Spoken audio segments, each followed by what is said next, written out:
Mulai aja ya. Bismillahirrahmanirrahim. Assalamualaikum warahmatullahi wabarakatuh.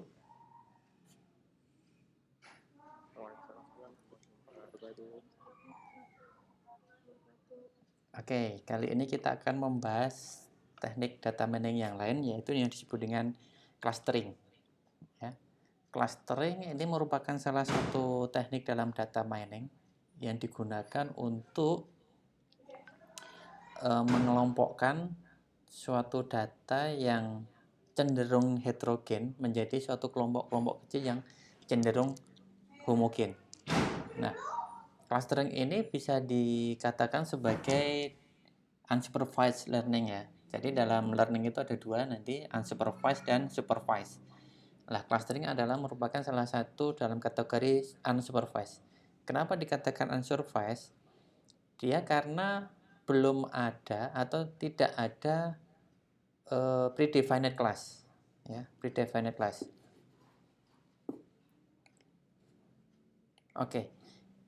Kalau kita lihat seperti ini adalah proses clustering. Kita ingin mengidentifikasi suatu objek, ya, suatu objek, sekian objek. Kita ingin mengelompokkan pada kelompok-kelompok yang memiliki karakteristik yang mirip. Kalau kita lihat di sini, ya, kelompok karakteristik yang mirip adalah ini dengan ini, ya. Maka ini akan menjadi satu kelompok yang disebut dengan clustering. Ini menjadi satu kelompok dan ini menjadi satu kelompok. Nah, bagaimana proses pada pengelompokan ini? Ya, ini yang disebut dengan clustering. Artinya kita ingin mengelompokkan data-data yang bersifat lebih cenderung heterogen menjadi kelompok-kelompok yang lebih homogen. Ya, ini kan dalam satu karakteristik yang sama, yaitu dalam golongan unggas. Ya, sedangkan kelompok yang lain itu bukan merupakan kelompok yang unggas. Nah, berdasarkan dari ciri-ciri inilah nanti kita ingin mengelompokkan ke dalam kelas-kelasnya masing-masing. Sehingga ini disebut dengan kelas, ini disebut dengan kelas, ini disebut dengan kelas, atau disebut dengan cluster. Ini disebut dengan clustering. Oke. Bagaimana proses clustering? Proses clustering adalah bagaimana mengelompokkan suatu data, ya.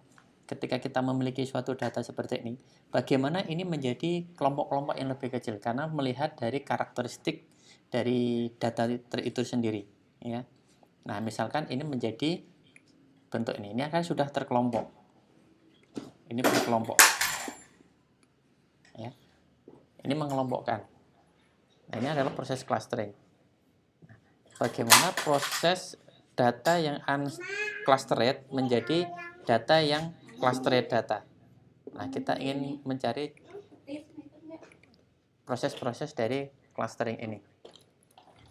Oke, ini contoh-contoh dari aplikasi clustering ya. Clustering itu misalnya kan digunakan untuk pada marketing, yaitu membantu pihak pemasaran untuk menentukan grup khusus dan membuat program khusus untuk grup ini.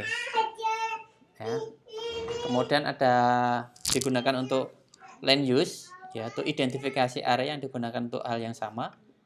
Contoh yang lain untuk asuransi.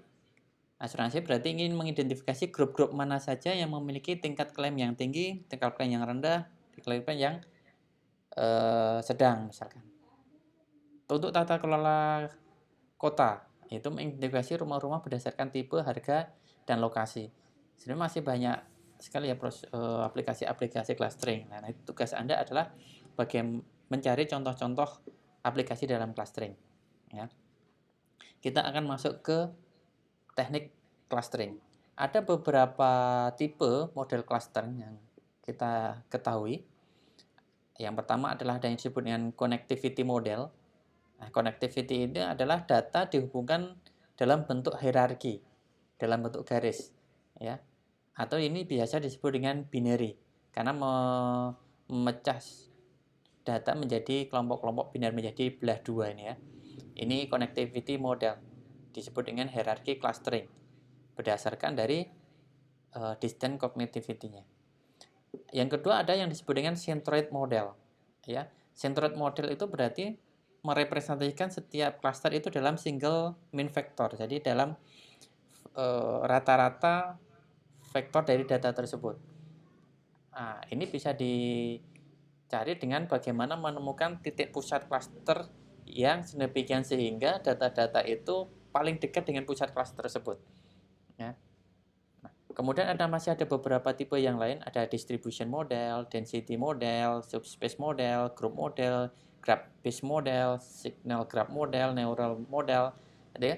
Banyak tipe-tipe dari model cluster. Ini tergantung dari karakteristik dan tipikal data kita ya. Dan tergantung dari distribusinya juga. Nah, namun kali ini kita tidak mempelajari secara keseluruhan. Yang kita pelajari adalah dalam centroid model ya. Ada dua teknik yang kita akan pelajari, yaitu disebut Ki-mean dan fuzzy C-mean. Nah, kali ini kita akan belajar bagaimana mencari cluster dengan menggunakan fuzzy Ki-mean.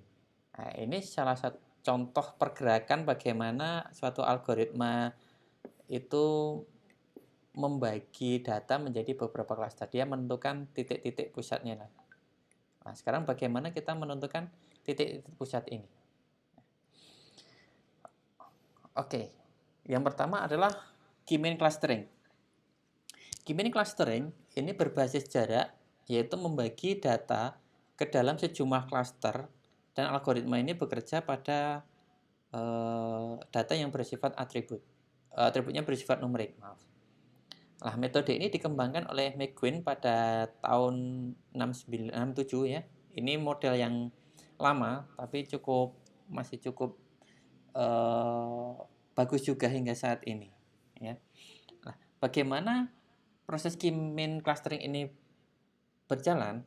Yaitu ketika ada suatu data, kita memberikan inisial pusat cluster secara sembarang, secara random ya, secara random dengan menentukan berapa jumlah cluster yang ditentukan. Misal kita menentukan untuk data ini kelasnya ada 2. Berarti kita menentukan pusat cluster secara acak, yaitu 2 pusat ya, 2 pusat ya. Jadi kita menentukan jumlah clusternya dulu, kemudian kita menentukan pusat cluster secara acak ya, secara acak. Misalkan data ini kita memberikan pusat cluster di sini. Ini sama yang di sini. Yang pertama adalah tadi saya ulangi sekali lagi, ketika diberikan suatu data, nah kita menentukan berapa cluster yang ingin kita bentuk dari data ini. Kemudian kita menentukan secara acak pusat cluster, yaitu memberikan pusat cluster. Dalam contoh ini saya memberikan 2 karena saya menentukan clusternya 2. Berarti ada 1 dan 2 pusat cluster. Nah, ketika kita sudah menentukan 2 pusat cluster, kita menentukan anggota dari cluster ini, yaitu dengan menghitung jarak terdekat. Berarti data-data ini akan diassign, akan dimasukkan ke dalam cluster yang dekat dengan pusat cluster. Ya, ini kalau kita lihat ini jaraknya berapa dibandingkan dengan jarak ke sini. Ya, berarti kalau ini lebih dekat, berarti dia akan masuk pusat kelas yang ini, ya kan? Katakanlah ini pusat cluster 1, ini pusat cluster 2. Berarti data ini akan masuk cluster kedua. Kalau data ini dibandingkan jarak ke cluster 1 dengan cluster 2 lebih dekat ke cluster 1, maka dia akan menjadi anggota cluster 1. Demikian dilakukan untuk keseluruhan data. Sehingga diperoleh katakanlah menjadi 2 cluster. Ya. Nah, ketika kita pada iterasi pertama ini terbentuk 2 cluster, kita bisa mengupdate pusat cluster yang terbentuk berdasarkan dari data-data yang sudah ada ini. Berarti kalau kita sudah memiliki 2 cluster ini, maka pusat cluster adalah nilai rata-rata dari anggota dari cluster ini. Nah, perhatikan dari pusat awal, maka dia akan berpindah ke nilai rata-rata. Kalau kita ilustrasikan, nilai rata-ratanya berada di tengah-tengah di sini. Ya enggak? Sehingga kita memperoleh pusat cluster yang kedua di sini. Ketika kita memiliki pusat cluster yang baru, maka ada kemungkinan data-data itu akan berpindah. Bisa jadi yang tadinya anggota di klaster pertama bisa berubah menjadi klaster 2. Demikian juga yang mungkin nanti yang tadinya anggota di klaster kedua bisa jadi ke klaster yang pertama. Nah, ini juga kita harus menghitung jarak dari setiap masing-masing data ke pusat klaster ya. Ini dihitung lagi dibandingkan dengan pusat klasternya. Ini klaster pertama, ini klaster kedua. Lebih dekat mana? Oh, lebih dekat pusat klaster dengan pusat klaster 1. Maka dia masih dalam klaster 1. Ini bandingkan jarak ke pusat klaster 2 dengan pusat klaster 1. Masih lebih dekat pusat klaster 2 sehingga dia masih member jadi pusat klaster 2. Begitu seterusnya. Maka diperoleh klaster berikutnya adalah ini. Nah, setelah dapat klaster baru, update lagi pusat klaster yang berikutnya. Ya.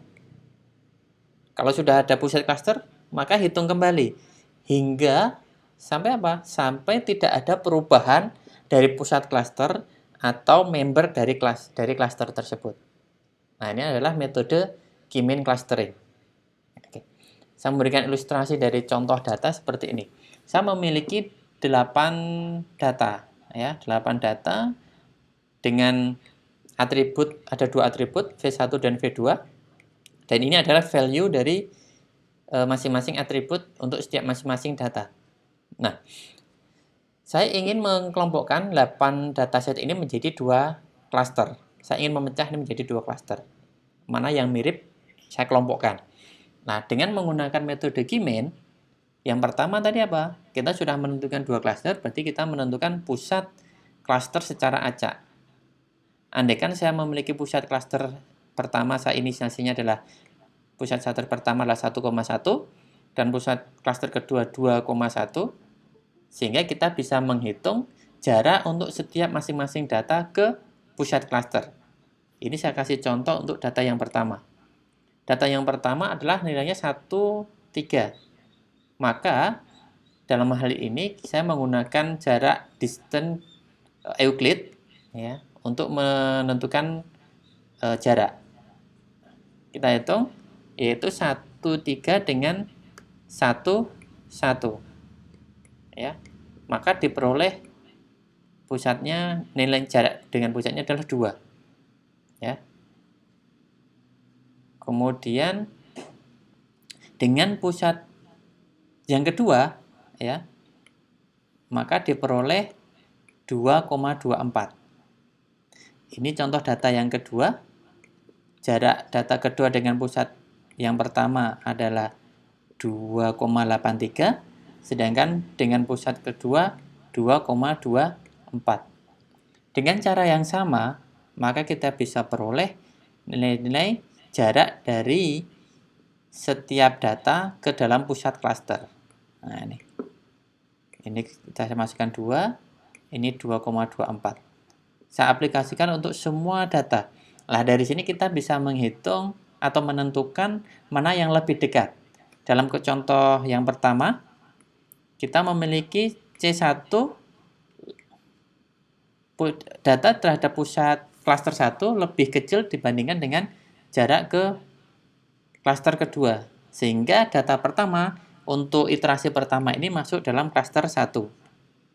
Untuk data kedua, kita memperoleh bahwa lebih dekat dengan pusat klaster kedua, maka data kedua di-assign ke klaster kedua atau menjadi anggota klaster kedua. Dan begitu seterusnya dengan data-data yang lain. Nah, sehingga dari sini kita sudah memiliki anggota-anggota dari setiap masing-masing klaster. Ya. Nah, setelah itu apa? Kita mengubah pusat klaster dengan menghitung nilai rata-rata dari anggota. Ya, nilai rata dari anggota. Bagi berapa nilai rata-ratanya? Nah, kita perhatikan di sini pusat klaster contoh untuk C1. C1 itu membernya adalah 1, 5, dan 7. Di mana 1, 5, dan 7 untuk atribut pertama kita memperoleh 1, 1, dan 1. sehingga kita mendapatkan 3 dibagi 3 nilainya 1.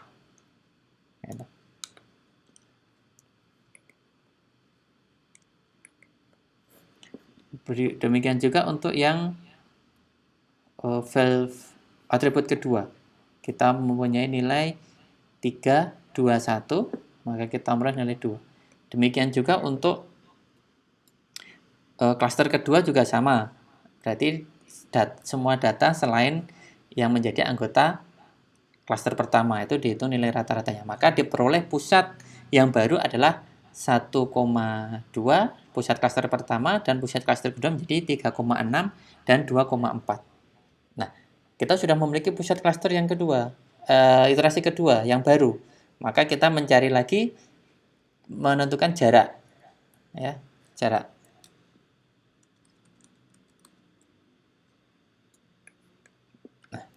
Nah, ini iterasi berikutnya, ya. Tadi kita sudah menentukan ini data dari kedua menentukan apa tadi pusat klaster yang kedua.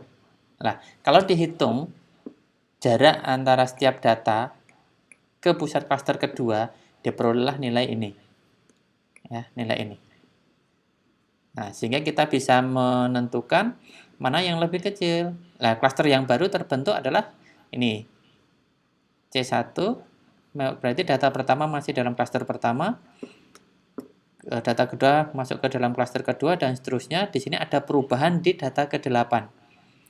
Data ke-8 ini dari C2 berubah menjadi C1 atau menjadi member dari klaster pertama.